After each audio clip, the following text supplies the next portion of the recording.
A stranger saved my life that night, and I didn't even know I was in danger until he handed me his phone. I was sitting in the back of a police car at 1 in the morning, wrapped in a thin shock blanket that did nothing to stop my shaking. Through the window, I watched 2 officers force 2 men face down onto the cold pavement, pulling their wrists behind their backs and clicking handcuffs into place. My Uber driver was standing a few feet away, giving his statement to a detective, his hands still trembling even as he spoke. I couldn't hear what he was saying, but I could see the tension in his shoulders, the way he kept glancing back at me like he needed to make sure I was still there, still breathing, still alive. Because 10 minutes earlier, I almost wasn't. I had ordered a routine rideshare home from my best friend's birthday party, expecting nothing more than a quiet drive and a warm bed. Instead, I ended up in the middle of something that still gives me nightmares. 2 men had been following me since I left the bar. They watched me say goodbye to my friends. They watched me check my phone on the sidewalk. They watched me get into a car alone. And they followed. If my driver hadn't noticed what I completely missed, if he hadn't done exactly what he did in exactly the right way, I don't know if I would be here to tell this story. I need to take you back to before that night, so you understand how ordinary everything was supposed to be. My name is Jenna, and at 24 years old, I was living the kind of quiet, predictable life that I thought would keep me safe. I worked as a dental hygienist at a family practice in Columbus, Ohio, cleaning teeth and reminding patients to floss while they nodded and immediately forgot everything I said. My apartment was a small 1-bedroom in the University District, a neighborhood I chose specifically because it felt safe. Coffee shops on every corner, bookstores with cats sleeping in the windows, students walking around at all hours, even late at night. It wasn't glamorous, but it was mine. My routine rarely changed. I woke up early for my morning shifts at the dental office, spent my afternoons at the gym trying to convince myself I enjoyed running on a treadmill, and filled my weekends with brunch dates and movie nights with my small circle of friends. I wasn't the kind of person who went out to clubs or stayed up until 3 a.m. I liked my quiet life. I thought it protected me. My best friend Rosalie was the opposite. We'd known each other since freshman year of college, when we got randomly assigned as roommates and somehow didn't kill each other. She was loud, confident, and absolutely fearless in a way I both admired and worried about. She was always the one pushing our friend group to try new restaurants, take spontaneous road trips, stay out just 1 more hour. Her birthday was that Saturday, and she'd spent weeks planning a dinner, followed by drinks at a bar downtown called the Penny Tap. Nothing too wild, she promised. Just good food, good friends, and maybe a few too many cocktails. My older sister Danielle lived in Chicago with her husband, but you'd think she was right next door with how often she checked in on me. She was the protective one in our family, always had been. Every time I went out at night, she'd text me to share my location. Every time I got home, she expected a message confirming I was safe. I used to roll my eyes at her constant worrying, but I always did what she asked because it made her feel better, and honestly, it made me feel a little safer too. Knowing someone was always watching out for me, even from 4 hours away. I considered myself cautious. I didn't walk alone at night if I could help it. I held my keys between my fingers when I crossed parking lots. I always checked the license plate and driver photo before getting into any rideshare. All the little things women are taught to do from the time we're old enough to understand why we need to do them. I thought I was careful enough. I thought following the rules would keep me out of danger. I never imagined that danger would come looking for me anyway. The night of Rosalie's birthday started exactly as planned. 8 of us crowded around a long table at an Italian restaurant, passing bread baskets and arguing over which pasta to order. Rosalie sat at the head of the table wearing a plastic tiara her boyfriend had bought as a joke, laughing so hard at one point that wine nearly came out of her nose. I remember thinking how good it felt to be surrounded by people I loved, celebrating something as simple as another year of friendship. After dinner, we walked to the Penny Tap around 10 o'clock. The bar was crowded, but not overwhelming, filled with the usual Saturday night mix of college kids and young professionals. I found a spot at a high-top table near the back and nursed 2 drinks over the course of 3 hours, pacing myself because I had an early shift the next morning and couldn't afford to be hungover. By midnight, My feet hurt from standing in heels, and my eyes were getting heavy. I hugged Rosalie goodbye, told her I loved her, and pulled out my phone to order an Uber. The app said my driver was 3 minutes away. Silver Honda Civic, driver named Marcus. I stepped outside to wait on the sidewalk, wrapping my jacket tighter against the cool night air. The street was still busy with weekend crowds, people smoking and laughing and waiting for their own rides. Everything felt normal.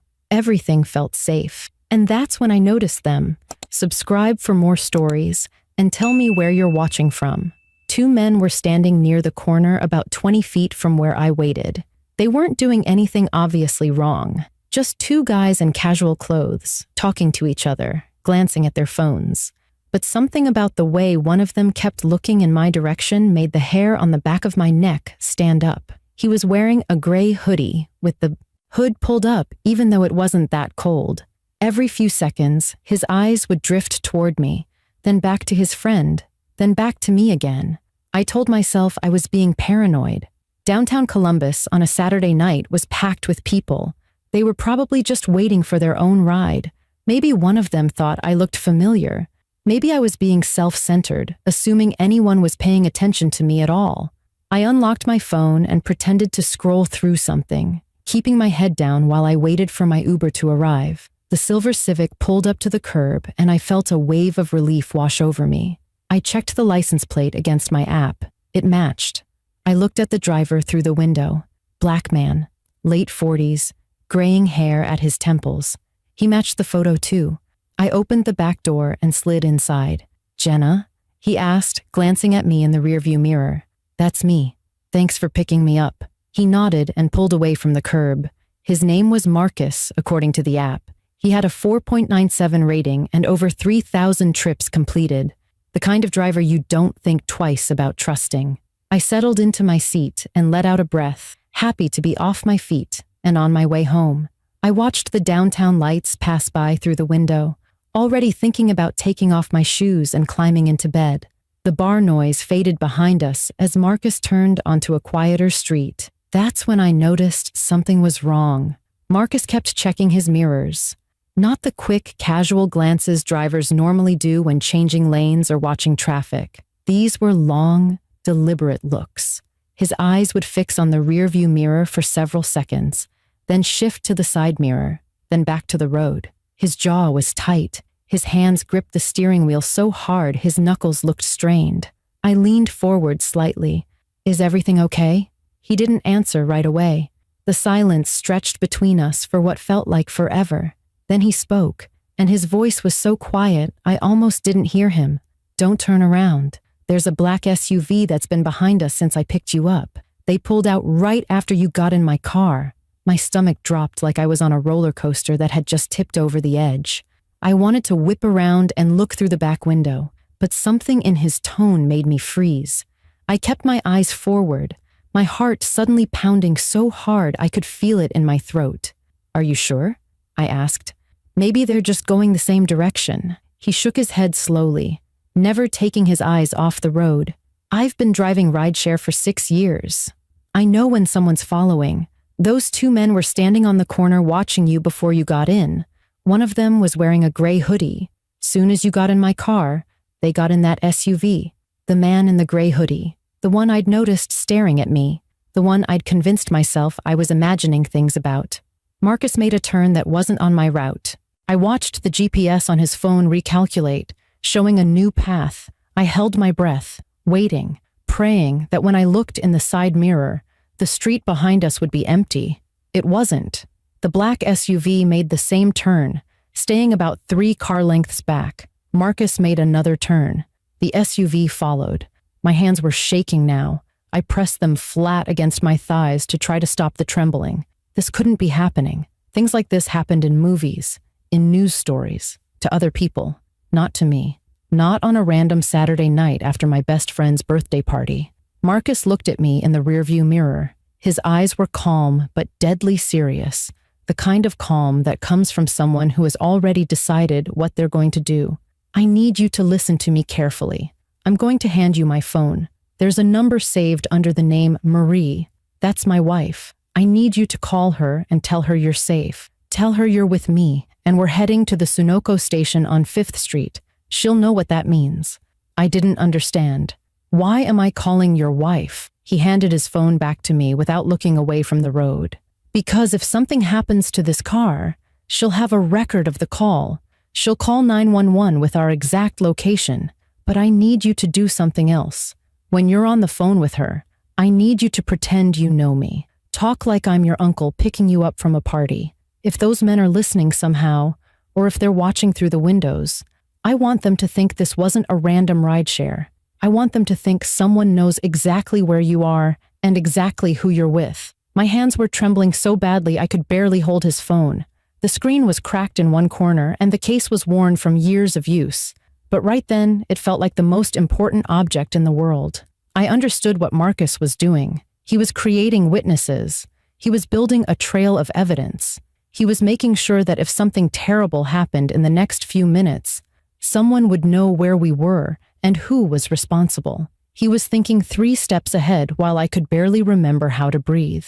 I found the contact labeled Marie and pressed the call button. The phone rang once, twice. Then a woman's voice answered, warm but instantly alert, like she was used to getting calls at strange hours. "Marcus? What's going on?" I swallowed hard and tried to keep my voice steady. It came out higher than normal, shaky around the edges, but I pushed through. "Hi, Auntie Marie. It's Jenna. I just wanted to let you know Uncle Marcus picked me up from Rosalie's party and we're on our way to that gas station on 5th Street. I should be home soon." There was a pause on the other end of the line, just a heartbeat of silence. Then Marie's voice changed completely. The warmth was still there, but underneath it was something harder, focused. Like a switch had flipped and she knew exactly what was happening, without anyone having to explain. "I understand, sweetheart. I'm going to stay on the line with you, okay? You just keep talking to me like everything's normal. Tell me about the party. How was Rosalie's birthday?" So I did. I talked about the Italian restaurant and how we'd ordered too much garlic bread. I talked about the plastic tiara Rosalie wore and how she'd almost spit wine across the table laughing at a joke I couldn't even remember now. I talked about the crowded bar and the overpriced cocktails and how my feet were killing me from wearing heels all night. I talked about nothing and everything, filling the silence with meaningless details while my heart slammed against my ribs and my eyes stayed locked on the side mirror. The black SUV was still there, 3 car lengths back, following every turn. Marcus drove with absolute focus, his movements smooth and deliberate. He wasn't speeding.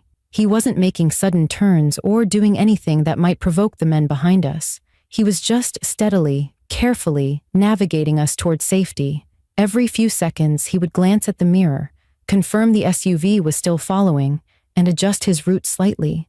I had no idea where we were anymore. The streets all looked the same in the dark, unfamiliar neighborhoods I'd never driven through before. Marie kept me talking. Every time I faltered or ran out of things to say, she would ask another question. What was I wearing tonight? Did I take any pictures? What did Rosalie think of her birthday present? Her voice was an anchor, steady and calm, pulling me back from the edge of panic every time I started to slip. At one point, I heard her speak to someone else in the background, her voice muffled like she'd covered the phone with her hand. I couldn't make out the words, but when she came back on the line, she sounded even more composed. "You're doing great, Jenna. Marcus knows what he's doing. You just keep talking to me. You're almost there." I didn't know where there was. I didn't know what was going to happen when we got there. All I knew was that a man I'd never met before tonight was risking himself to protect me, and his wife was staying on the phone with a stranger, because that's what good people do when someone needs help. I thought about my sister Danielle back in Chicago. I thought about how many times she'd texted me to share my location, how many times I'd rolled my eyes and told her she worried too much. I wished I had called her before I left the bar. I wished I had told her I loved her. I wished I had done 100 things differently, but it was too late now. Marcus glanced at me in the rearview mirror. "We're about 2 minutes out. When we get to the gas station, I need you to stay in the car. Don't open the door. Don't get out. No matter what, I'm going to handle this." I nodded, even though he couldn't see me. My throat was too tight to speak. "There's a police cruiser that parks at that station most nights. If it's there, this ends." Quick, if it's not, Marie has already called 911 and they're on their way. Marie's voice came through the phone, soft but firm. The police are dispatched, sweetheart. They know the location. Help is coming. I closed my eyes for just a second and took the deepest breath I could manage. The fear was still there, cold and heavy in my chest, but something else was growing alongside it. Trust. These two strangers, Marcus and Marie, were doing everything in their power to keep me safe. I barely knew them, but in that moment, they felt like family. I opened my eyes and saw the bright lights of the gas station glowing ahead through the windshield, and parked right near the entrance, exactly where Marcus said it might be, was a police cruiser with two officers sitting inside. Marcus pulled into the Sunoco station, and I immediately understood why he had chosen this exact spot. The lot was flooded with harsh fluorescent light, the kind that leaves nowhere to hide. Security cameras were mounted on every corner of the building, their little red lights blinking steadily. And right there near the entrance, just like Marcus had hoped, sat a police cruiser with two officers inside drinking coffee and looking at their phones. It was the most beautiful sight I had ever seen. Marcus pulled the Civic right up next to the cruiser, so close that my passenger window was only a few feet from the driver's side of the police car. He put the car in park and turned to look at me, his face serious but calm. Stay in the car. Do not open the door. Do not get out for any reason. I'm going to talk to the officers. I nodded, still clutching his phone in my hand. Marie was still on the line. I could hear her breathing, steady and patient, waiting. Marcus got out of the car and walked directly to the officer's window. I watched him gesture with his hands as he spoke, pointing back toward the entrance of the lot. Both officers looked up from their phones, their expressions shifting from bored to alert in a matter of seconds. One of them said something into the radio clipped to his shoulder. That's when I finally let myself look. The black SUV had pulled into the lot behind us. It was stopped near the air pump at the far edge of the station, engine still running, headlights still on. I could see two figures in the front seats, but they weren't moving. They were just sitting there, watching. The officers got out of their cruiser. They were both young, maybe early 30s, but they moved with purpose. One of them approached the SUV while the other stayed near Marcus, his hand resting casually on his belt near his weapon. I held my breath so hard my chest ached. Everything happened fast after that. The officer near the SUV motioned for the driver to roll down the window. I saw the driver hesitate, his brake lights flickering like he was thinking about putting the car in reverse. But another car had pulled into the lot behind him, blocking his exit.